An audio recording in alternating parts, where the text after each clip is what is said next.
Nah pas gue sholat itu bang, pas gue sholat tahajud, pas gue Allahu Akbar kayak gitu, ada yang bisikin gue bang, ini mah nggak bakal mempan. Tapi suara kayak nenek-nenek, ini mah nggak bakal mempan katanya.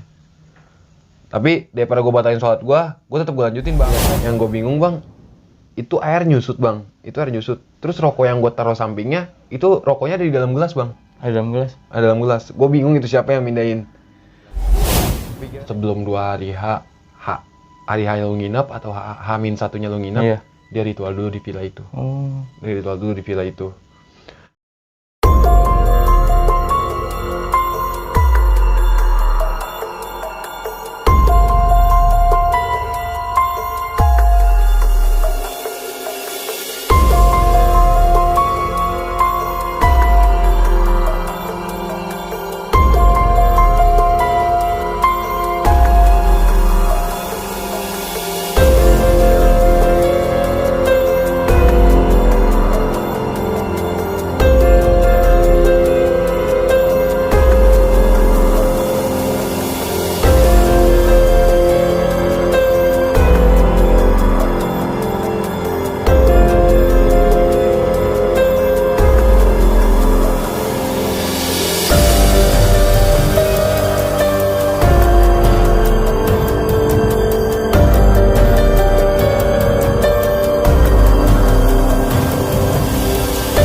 Yang katanya kamar mandi, terus kolam renang, ke tempat bilas. Pas gue mau matiin ke tempat bilas, karena kamar mandi nyala lagi bang.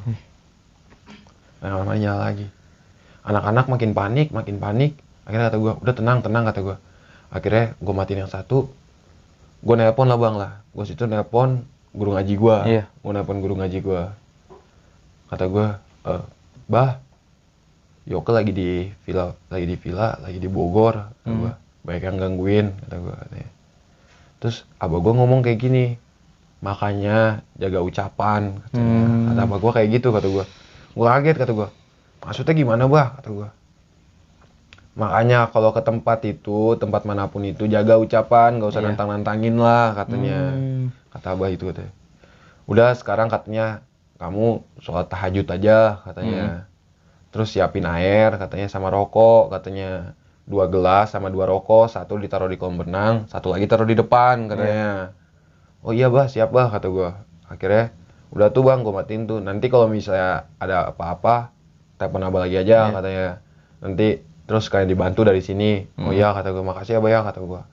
Akhirnya, gue sholat tuh bang. Gue sholat.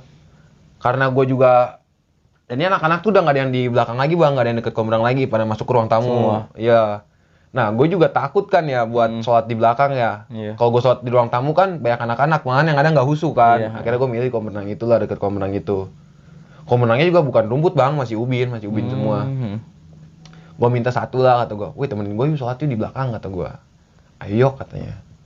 Nah pas gue sholat itu bang, pas gue sholat tahajud, pas gue Allahu Akbar kayak gitu, ada yang bisikin gue bang, ini mah nggak bakal mempan.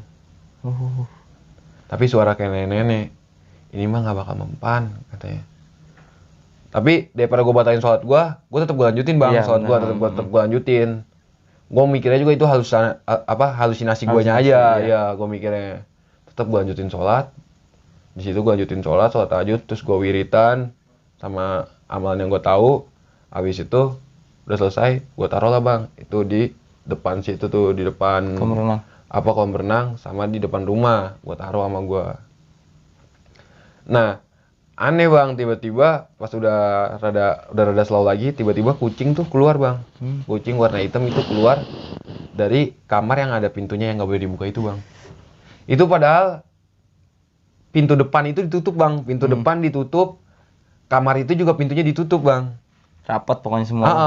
Jadinya kucing nggak bakal bisa masuk lah. Iya.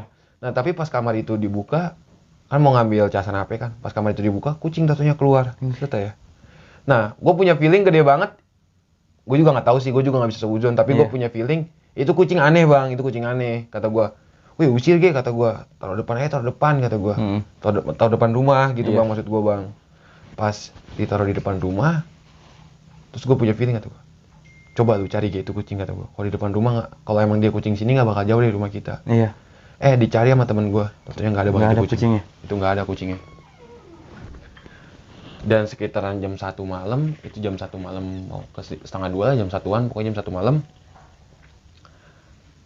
Malah tambah hawa tuh tambah nggak enak bang, tambah nggak enak. Terus gue putusin buat istirahat aja kali ya, Iya. kata gue, istirahat aja kata gue.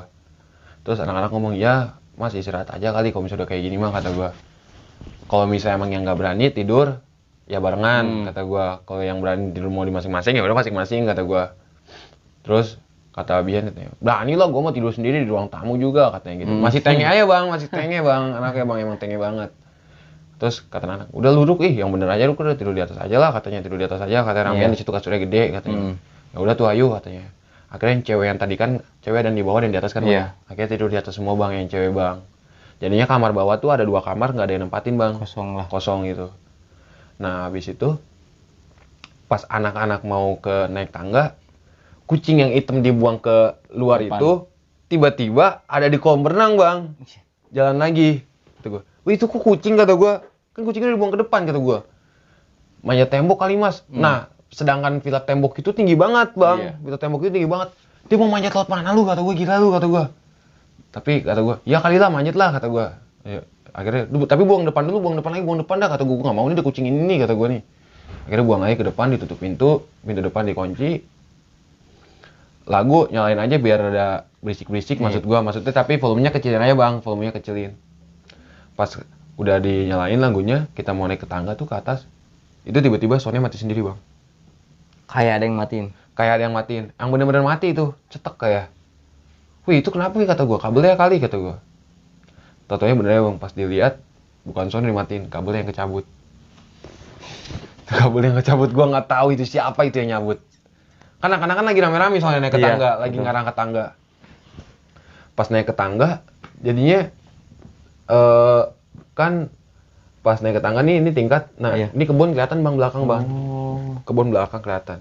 Jadi anak cewek udah pada naik duluan, anak cowok sisa gua, Emil, Abian, sama Yoga.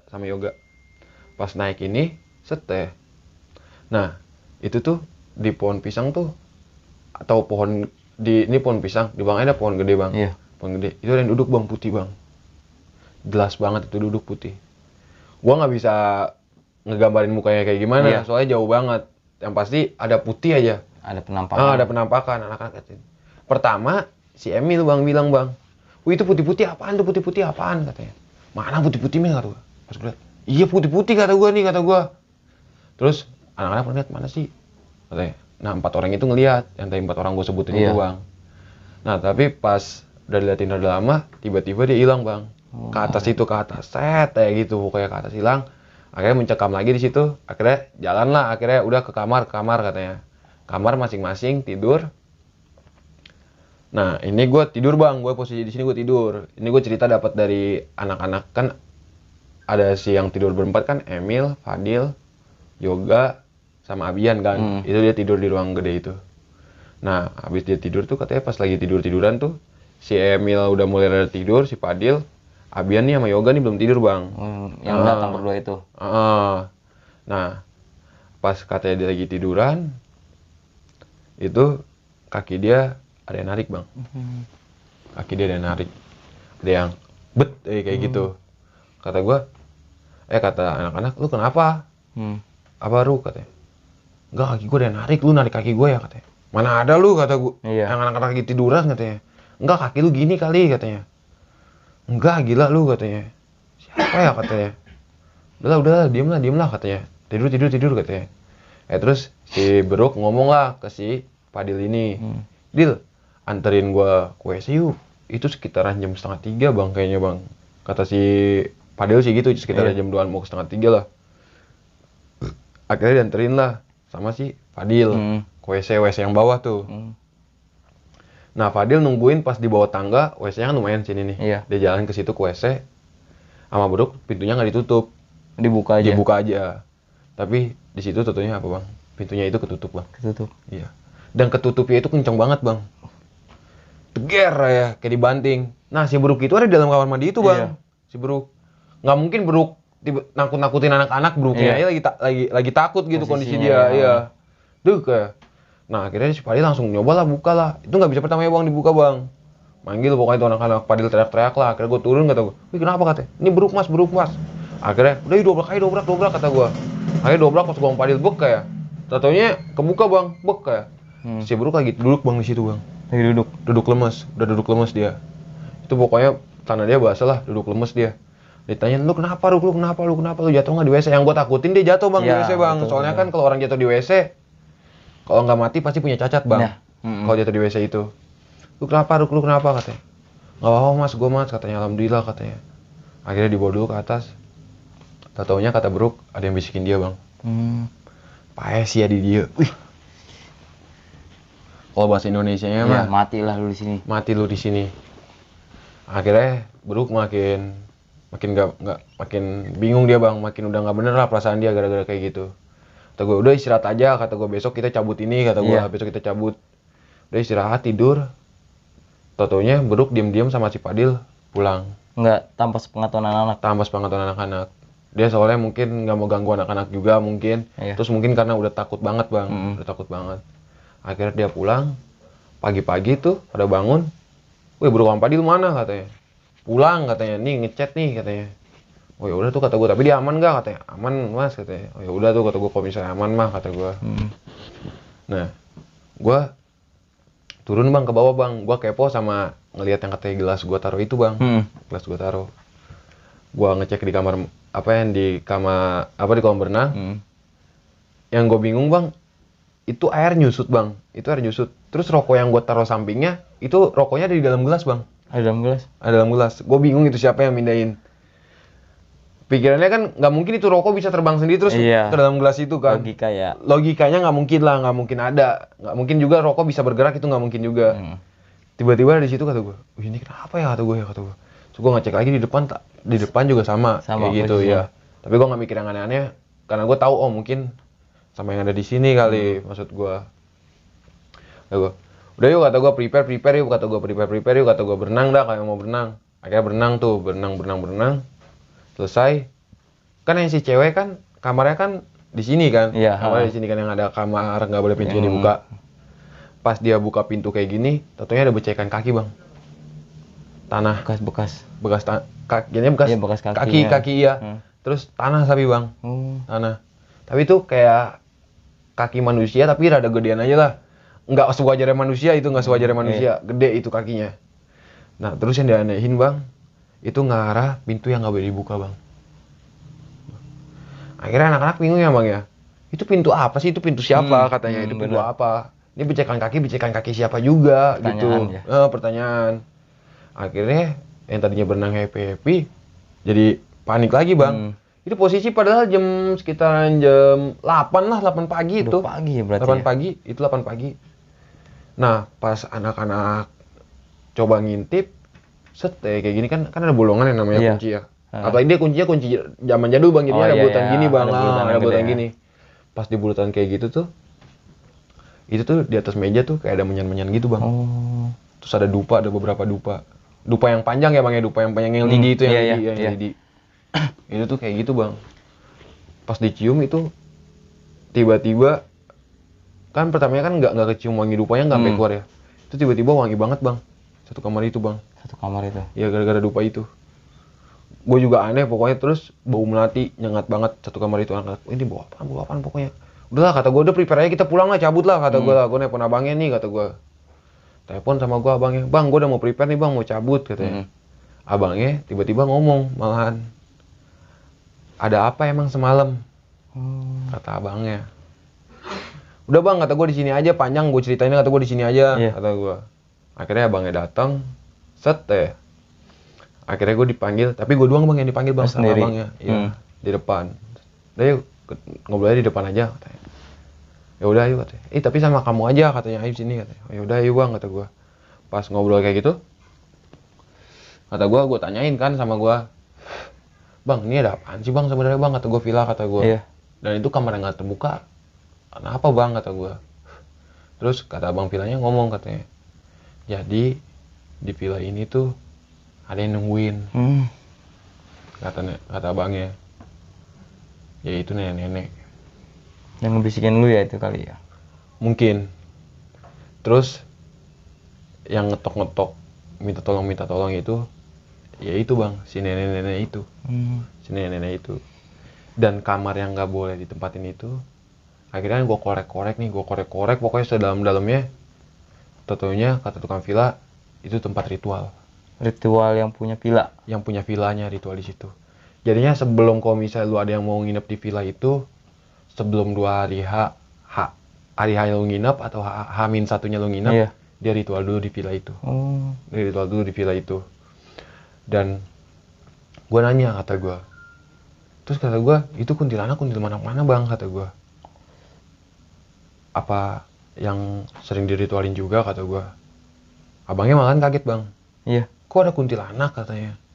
Kuntilanak mana, katanya. Di sini katanya selama yang di sini tuh banyak juga yang digangguin, nggak pernah cerita kuntilanak, katanya.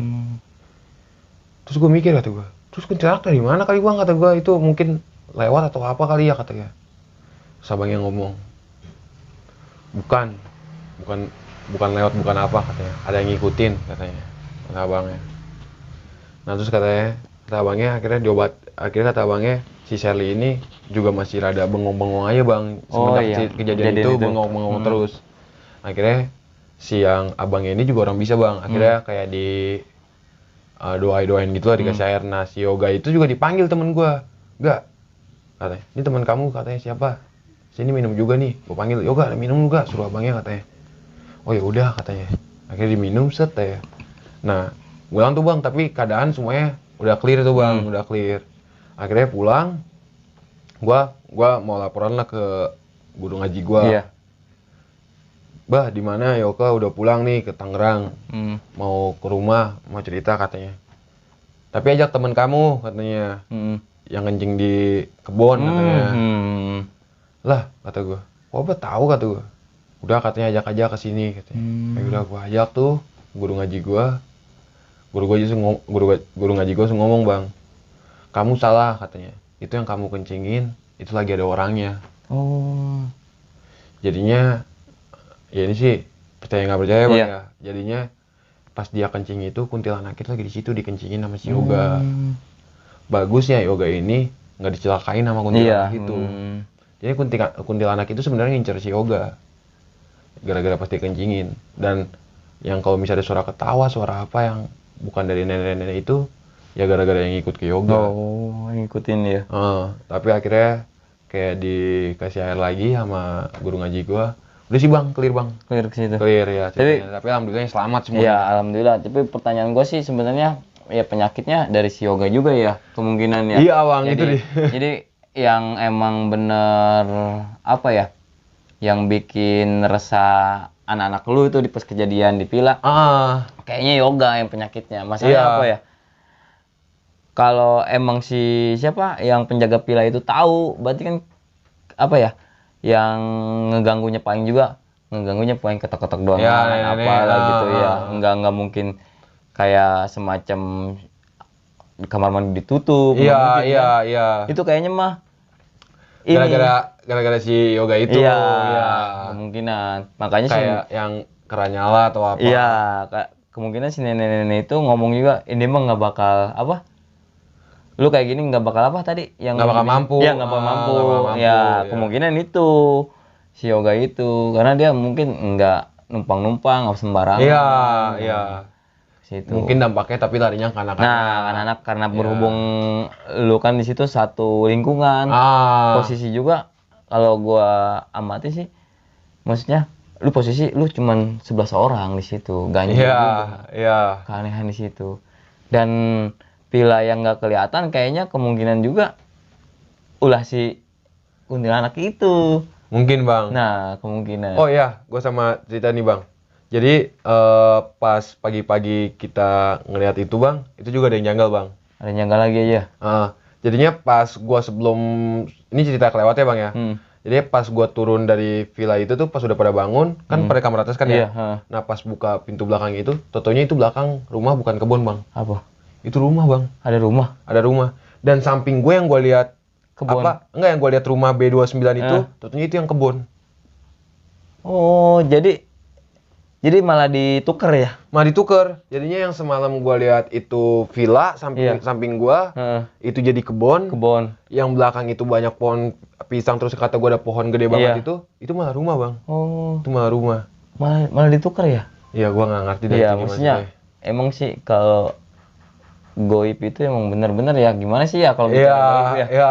Kalau dipikir logika nggak bakal ini, Bang. Nggak bakal maksudnya ini. Kan kejanggalannya yang gue perhatiin dari cerita lu ini kan, dari si Yoga ini udah dari awal kan dia udah sembarangan. Iya. Nah, cerita lu yang pas lu ngelihat 3 kali nggak kelihatan pila kan nggak mungkin kan? Iya, Bang, itu ngaco itu kalau bisa dipikir pakai logika itu nggak mungkin lah. Iya, security aja kan tahu kan gitu. Iya. Kan? Apalagi nggak mungkin juga security salah ngasih alamat. Iya, karena dia emang udah wayahnya di situ gitu. Iya, udah di situ. Nah, itu ya. Terus tukang villanya juga katanya di depan lagi ngopi, nggak ngerasa ada yang lewat katanya. Kan? Itu sih yang aneh sih, Bang. Iya, aneh juga.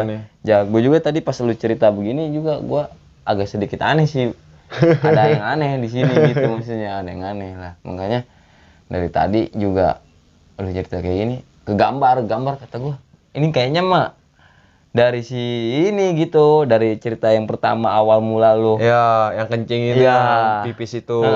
Kata gue, ya bisa begini, maksudnya aneh aja. Anehnya itu lu 3 kali nggak ketemu pila. Iya kan? Iya, tanah kosong semua lagi. Iya.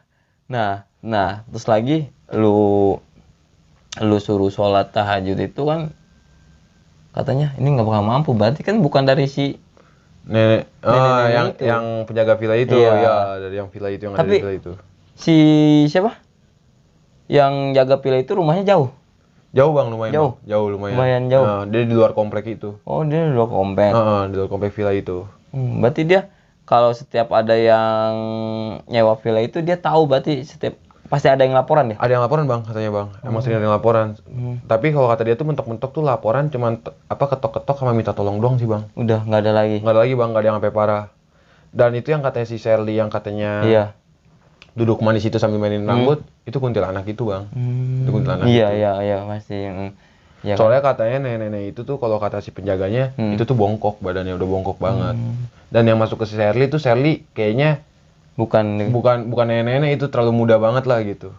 Bukan dia gitu ya. Iya. Itu lu korek-korek itu yang yang kamar kosong itu yang ada dupanya kata lu. Itu tempat persugihan apa?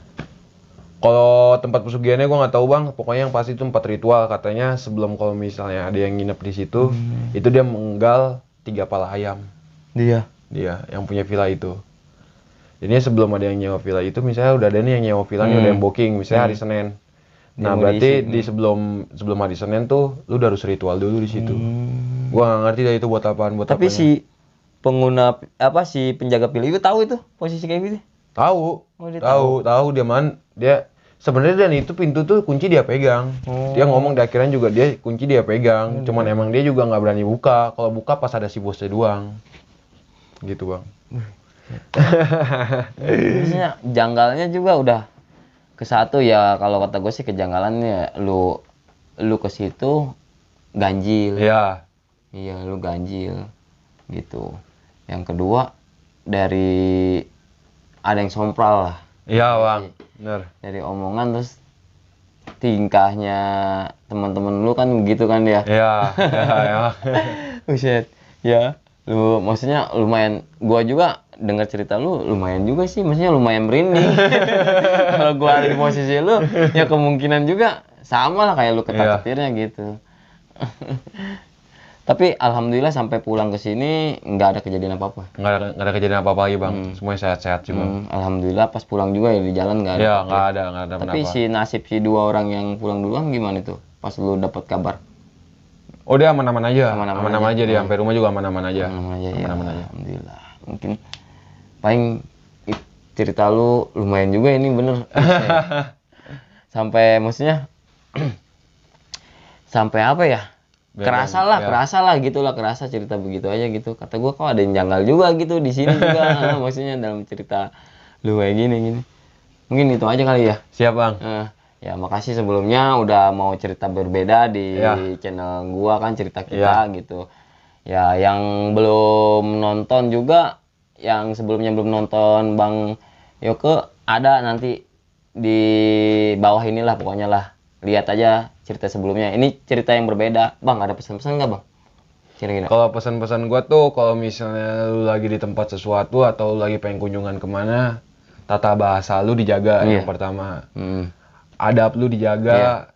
Dan satu, kesopanan lu sih Bang yang paling Ya, benar Bang. Benar itu Bang. dijaga itu. Karena kita bertamu ya Bang ya. Kita bertamu. Seandainya kita bertamunya bukan ke manusia, tapi pasti ada makhluk lain di tempat itu gitu. Benar-benar Bang. Mantap, mantap, mantap. Oke, mungkin cukup sekian lah dari Bang Yoko. Yang Bang Yoko, makasih ya. Iya Bang, siap Bang. Ya. Teman-teman, cukup sekian lah cerita dari Bang Yoko yang berbeda dari sebelumnya. Mudah-mudahan teman-teman yang di luar sana bisa menikmati lah cerita ini. Agak lumayan mistis sih ini, lumayan mencekam. Jangan lupa juga ya, selalu dukung cerita kita. Tanpa kalian, kami bukan siapa-siapa. Jangan lupa share, like, comment, and subscribe. Assalamualaikum warahmatullahi wabarakatuh. Waalaikumsalam.